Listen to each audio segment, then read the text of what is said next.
السلام علیکم، welcome back to my YouTube channel.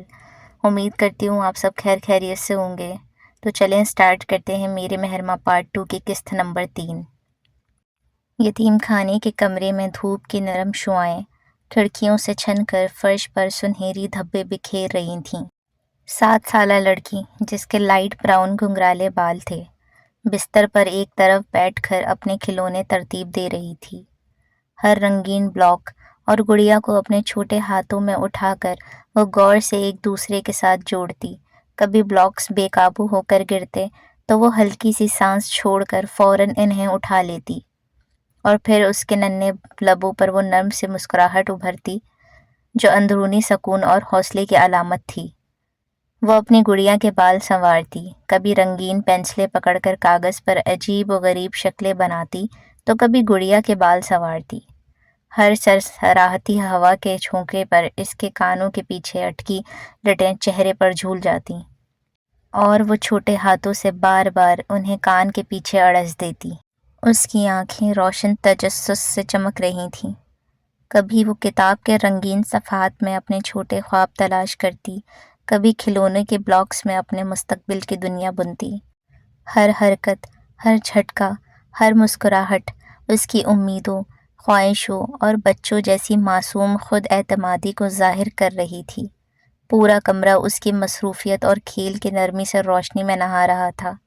ہر چھوٹا لمحہ، ہر چھوٹی چیز اس کے دل کے اندر چھپی کہانیوں کی ترجمانی کر رہی تھی۔ کمرے کا سکوت رات کے اندھیروں میں گھرا ہوا تھا۔ چاندنی کھڑکی سے دھیرے دھیرے داخل ہو رہی تھی، اور اس کی مدھم روشنی بستر پر پڑتی جیسے وقت کو آہستہ کر دے۔ میر آہل بستر پر لیٹا تھا، آنکھیں نیم بند، سانسیں ہلکی اور معمولی دھڑکن کے ساتھ چل رہی تھیں۔ پہلو میں دلاویز گہری نیند سو رہی تھی، چہرے پر سکون کی مہر، اور ہاتھ بستر کے کنارے پھیلے ہوئے تھے۔ ہوا کی ہلکی سرسراہٹ سے پردے ہلکے سے جنبش میں آئے، اور کمرے کے گوشوں میں سائے کھیل رہے تھے، جیسے ہر سایہ اپنے اندر ایک سرگوشی چھپائے ہوئے ہو۔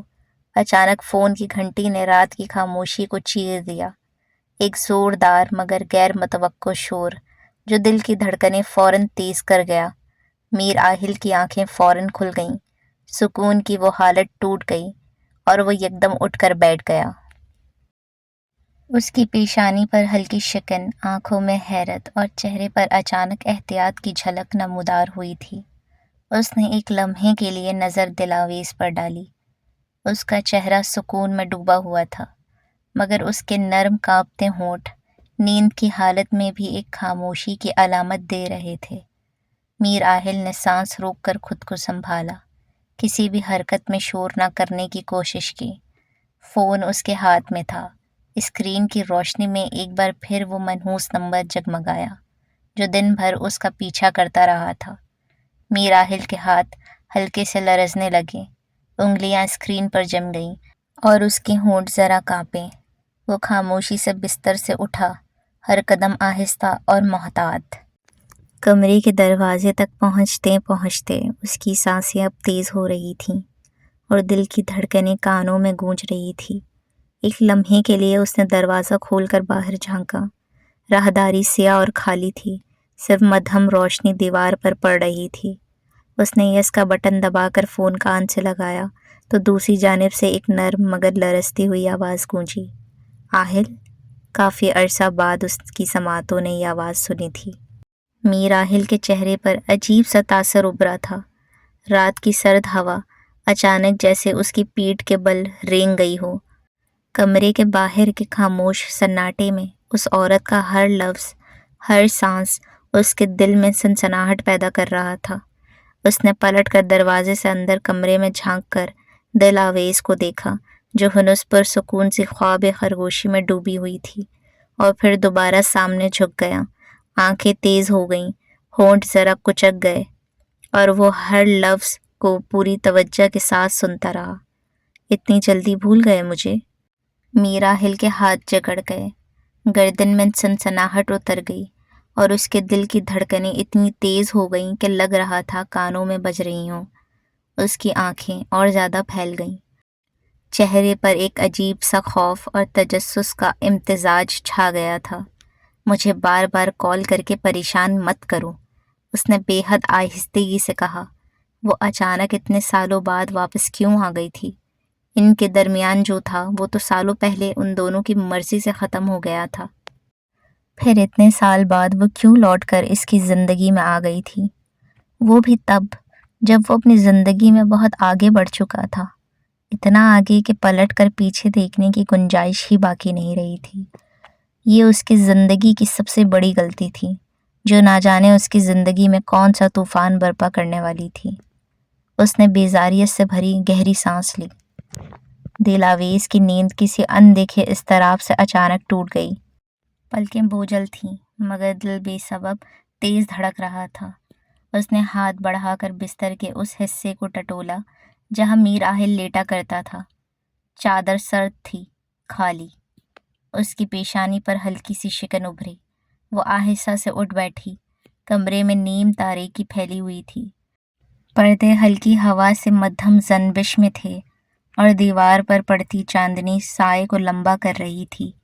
گھڑی کی ٹک ٹک غیر معمولی حد تک واضح سنائی دے رہی تھی، جیسے خاموشی کو ناپ رہی ہو۔ آہل؟ اس کی آواز سرگوشی سے زیادہ نہ تھی۔ کوئی جواب نہ آیا۔ وہ بستر سے اتری۔ سنگ مرمر کی ٹھنڈی سطح نے اس کے قدموں میں سرد لہر دوڑا دی۔ دروازہ کھولتے ہی راہداری کی خاموشی اس پر منکشف ہوئی۔ پورا گھر نیند میں ڈوبا ہوا تھا۔ دیواروں پر لگی مدھم روشنی زرد ہالے بنائے کھڑی تھی اور چھت سے لٹکتا فانوس ساکت تھا، جیسے وقت نے سانس روک رکھی ہو۔ دل آویز نے پورے فلور پر نظر دوڑائی۔ کمرے سنسان، کھڑکیوں کے شیشوں سے باہر کی سیاہی جھانک رہی تھی۔ ہر شے اپنی جگہ پر، مگر فضا میں ایک انجانا سا تناؤ معلق تھا۔ اچانک نیچے سے دبے دبے لہجے میں مانوس سی آواز ابھری۔ وہ بہت مدھم لہجے میں فون پر بات کر رہا تھا۔ دل آویز کے کان چوکس ہو گئے۔ اس کا دل ایک لمحے کو جیسے ٹھہر کر پھر زور سے دھڑکا۔ یہ رات کی اس پہر آہل کس سے بات کر رہا تھا؟ اسے تجسس ہوا۔ وہ آہستہ آہستہ سیڑھیوں کی طرف بڑھی، ہر قدم نہایت محتاط، تاکہ آواز پیدا نہ ہو۔ اس کی انگلیاں سیڑھیوں کی لکڑی کی ریلنگ کو تھامے ہوئے تھیں۔ ہتھیلی میں نمی اتر آئی تھی۔ نیچے نیم اندھیرے میں ایک سایہ حرکت کر رہا تھا۔ اب آواز صاف سنائی دے رہی تھی، میر آہل کی، مگر وہ لہجہ اس نے پہلے کبھی نہ سنا تھا۔ اس میں دبی ہوئی جھنجھلاہٹ تھی، ضبط کیا ہوا غصہ اور کسی پوشیدہ خوف کی سختی۔ میں نے کہا نا، دوبارہ اس نمبر پر فون مت کرنا۔ اس کے الفاظ دانتوں کے بیچ سے نکل رہے تھے۔ تم سمجھ کیوں نہیں رہی ہو؟ دل آویز سیڑھیوں کے آخری زینے پہ رک گئی۔ اس کی سانسیں بے ترتیب ہو چکی تھیں۔ نیچے ہال کی مدھم روشنی میں میر آہل کی پشت نظر آ رہی تھی۔ ایک ہاتھ کمر پر ٹکا ہوا تھا، دوسرا کان سے لگا ہوا تھا۔ کندھے تناؤ سے سخت، جبڑا بنچا ہوا، پیشانی کی رگ ابری ہوئی تھی۔ تمہیں اندازہ بھی ہے تم کیا کہہ رہی ہو؟ نہیں، یہ آخری بار ہے۔ اب اس کی آواز دھیمی مگر خطرناک حد تک سخت تھی۔ دل آویز کے دل میں انجانا سا خدشہ سر اٹھانے لگا۔ یہ گفتگو کس سے ہو رہی تھی اور کس بات پر یہ اضطراب؟ وہ مزید خاموش نہ رہ سکی۔ آہل؟ اس کی آواز نازک تھی مگر خالی ہال میں صاف گونج گئی۔ میر آہل جیسے بجلی کا جھٹکا کھا کر ٹھٹک گیا۔ اس کے ہاتھ کی گرفت موبائل پر سخت ہو گئی۔ ایک لمحے کے لیے وہ ساکت کھڑا رہا، پھر آہستہ آہستہ مڑا۔ اس کے چہرے پر جو تاثر تھا وہ دل آویز نے پہلے کبھی نہیں دیکھا تھا۔ حیرت، پکڑے جانے کی جھلک اور چند لمحوں میں خود کو سنبھال لینے کی عجلت۔ اس کی آنکھیں پھیل گئیں، پھر فوراً سمٹ گئیں۔ ہونٹوں کی سخت لکیر کو اس نے ڈھیلا کرنے کی کوشش کی مگر جبڑے کی اکڑن اب بھی باقی تھی۔ تم جاگ گئی؟ اس کی آواز میں غیر ارادی خشکی تھی۔ دل آویز سیڑھیوں کے کنارے کھڑی تھی۔ چاندنی اس کے چہرے پر پڑ رہی تھی اور آنکھوں میں سوال صاف دکھائی دے رہے تھے۔ آپ یہاں اس وقت؟ اور یہ کس سے بات کر رہے تھے؟ چند لمحوں کی خاموشی، صرف دونوں کی سانسوں کی آواز۔ میر آہل نے نظریں چرائیں، فون کی اسکرین کو بجھایا اور ایک گہرا سانس لیا، جیسے کسی طوفان کو اندر ہی اندر قید کرنے کی کوشش کر رہا ہو۔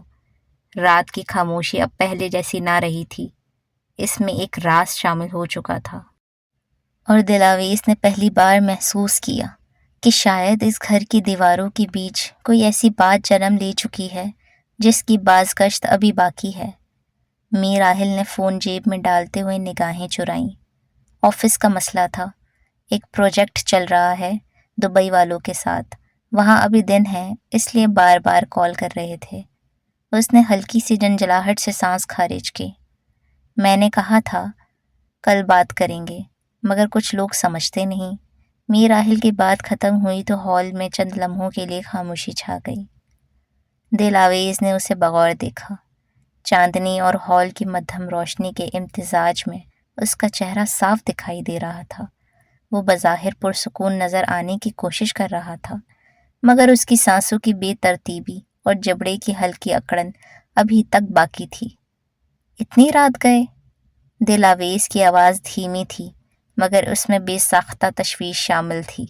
میر راحل نے کندھے ہلکے سے اچکائے، جیسے بات کو معمولی بنانے کی کوشش کر رہا ہو۔ بزنس میں وقت نہیں دیکھا جاتا دلاویز، کبھی کبھی آدھی رات کو بھی سر پر کھڑے ہو جاتے ہیں لوگ۔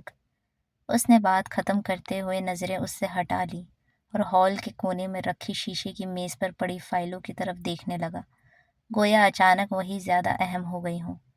دلاویز چند لمحے وہی کھڑی رہی، پھر آہستہ آہستہ سیڑھیوں سے نیچے اتر آئی۔ سنگ مرمر پر اس کے قدموں کی مدھم چاپ سنائی دی۔ وہ میر راحل کے سامنے آ کر رک گئی۔ لیکن آپ تو کہہ رہے تھے کہ یہ آخری بار ہے۔ میر راحل کے ہاتھ ایک لمحے کے لیے ساکت ہو گئے۔ وہ فوراً اس کی طرف مڑا، جیسے سوال کی توقع نہ ہو۔ کیا؟ دلاویز نے نگاہیں اس کی آنکھوں میں گاڑ دیں۔ میں نے سنا تھا آپ کہہ رہے تھے یہ آخری بار ہے۔ چند لمحوں کے لیے میر راحل کی آنکھوں میں عجیب سی جھلک ابھری، حیرت کی اور شاید لمحہ بھر کے لیے بے آرامی کی بھی، مگر اگلے ہی پل اس نے ہلکی سی مسکراہٹ لبوں پر سجا لی، جیسے بات کو ہلکا کرنے کی کوشش کر رہا ہو۔ ہاں، کیونکہ وہی بات بار بار دہرا رہے تھے۔ میں نے صاف کہہ دیا کہ کل آفس میں بات ہوگی، فون پر نہیں۔ اس نے ایک قدم آگے بڑھ کر نرم لہجے میں کہا، تم تو جانتی ہو مجھے غیر ضروری باتیں برداشت نہیں ہوتی۔ دلاویز نے کچھ نہیں کہا۔ اس کی نظریں ایک لمحے کو میر راحل کی جیب کی طرف اٹھیں جہاں موبائل رکھا تھا، پھر دوبارہ اس کے چہرے پر آ ٹھہری۔ ہال میں گھڑی کی ٹک ٹک دوبارہ واضح ہونے لگی۔ میر راحل نے خاموشی توڑنے کے لیے ہلکے سے کہا، ویسے تم یہاں کیوں آ گئی؟ نیند کیوں ٹوٹ گئی؟ دلاویز نے آہستہ سے سانس لی۔ پتہ نہیں، بس اچانک آنکھ کھل گئی۔ اس کی آواز میں اب بھی ہلکی سی الجھن تھی۔ میر راحل نے چند لمحے اسے دیکھا، پھر ہاتھ بڑھا کر اس کے کندھے پر رکھ دیا۔ چلو واپس چلتے ہیں، رات بہت ہو گئی ہے۔ وہ اسے ساتھ لے کر سیڑھیوں کی طرف بڑھا۔ دلاویز نے قدم تو اس کے ساتھ بڑھا دیے، مگر اس کے ذہن میں ابھی تک میر راحل کی وہ سخت آواز گونج رہی تھی، دوبارہ اس نمبر پر فون مت کرنا۔ سیڑھیاں چڑھتے ہوئے اس نے ایک بار مڑ کر ہال کی طرف دیکھا۔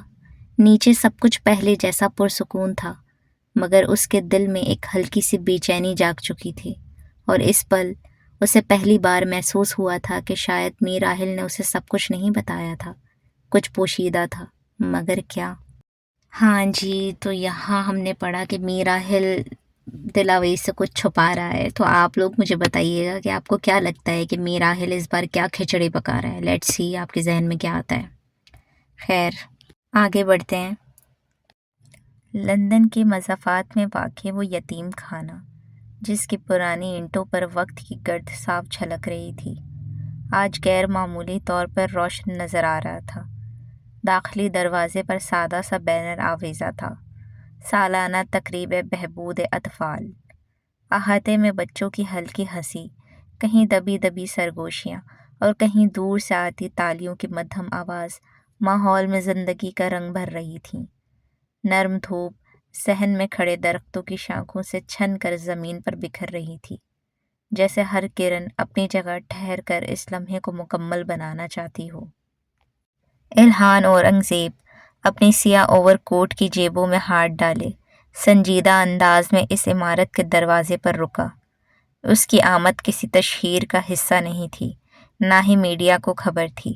وہ محض ایک دعوت پر آیا تھا، ایک مختصر سی پرفارمنس کے لیے، جو ان بچوں کے لیے ترتیب دی گئی تھی جن کی زندگیوں میں خوشی اکثر مہمان بن کر آتی تھی۔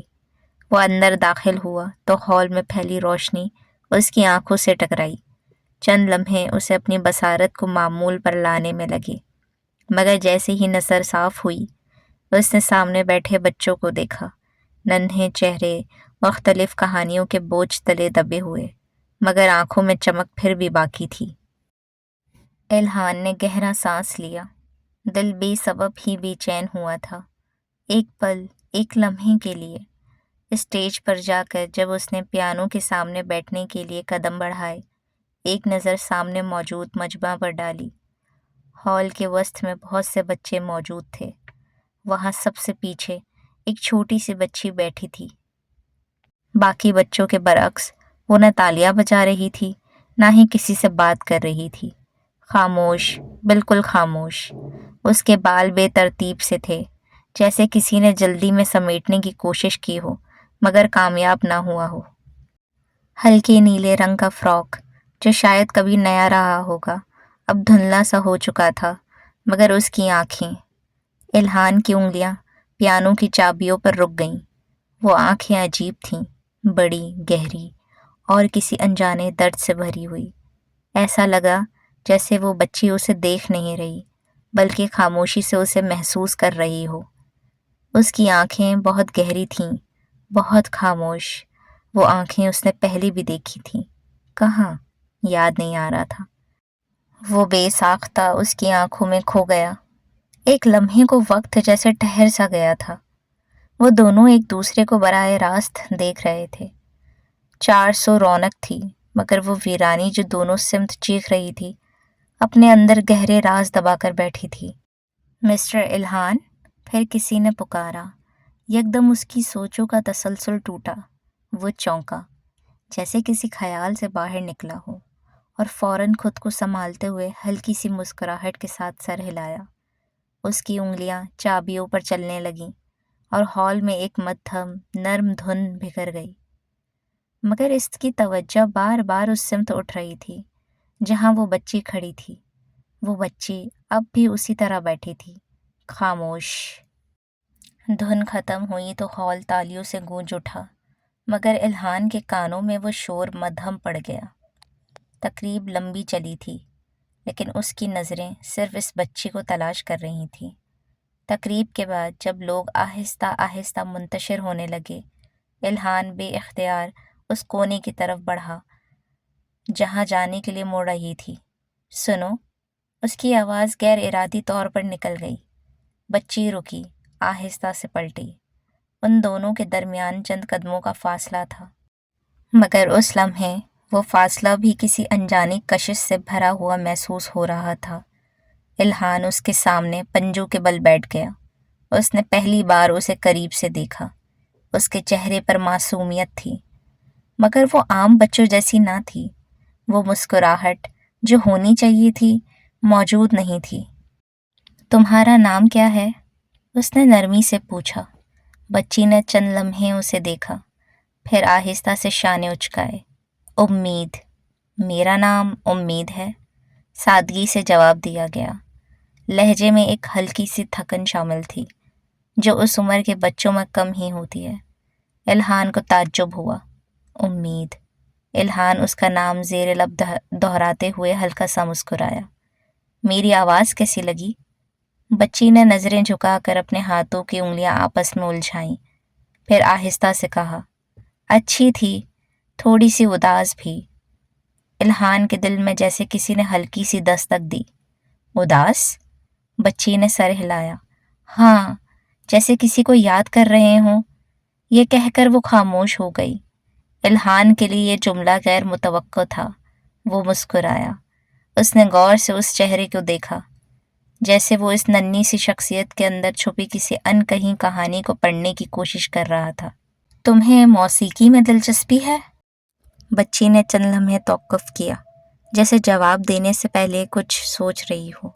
پھر دھیرے سے بولی، ہاں، مجھے کچھ گا کر سناؤ گی؟ الہان نے نرمی سے استفسار کیا۔ وہ بس ایک لمحے کو اسے دیکھتی رہی، پھر بنا کچھ کہے مڑ کر آہستہ آہستہ دروازے کی طرف چلنے لگی۔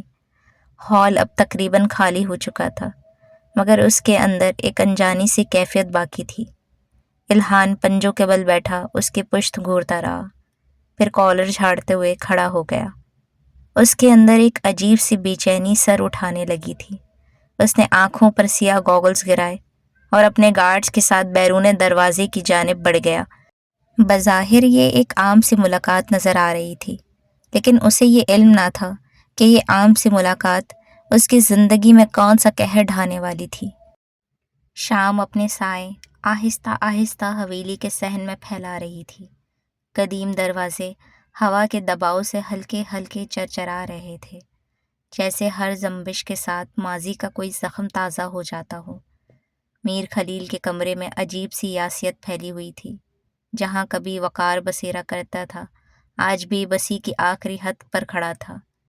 نحیف جسم، اندر دھنسی ہوئی آنکھیں اور سانس جو ہر بار سینے سے یوں نکلتی جیسے کسی نے زبردستی کھینچی ہوں۔ ان کے ہونٹ خشک تھے اور ہاتھوں میں پکڑی تسبیح کے دانے اب بمشکل حرکت کر پا رہے تھے۔ کھانسی کا ایک شدید دورہ اٹھا اور ان کا پورا وجود لرز گیا۔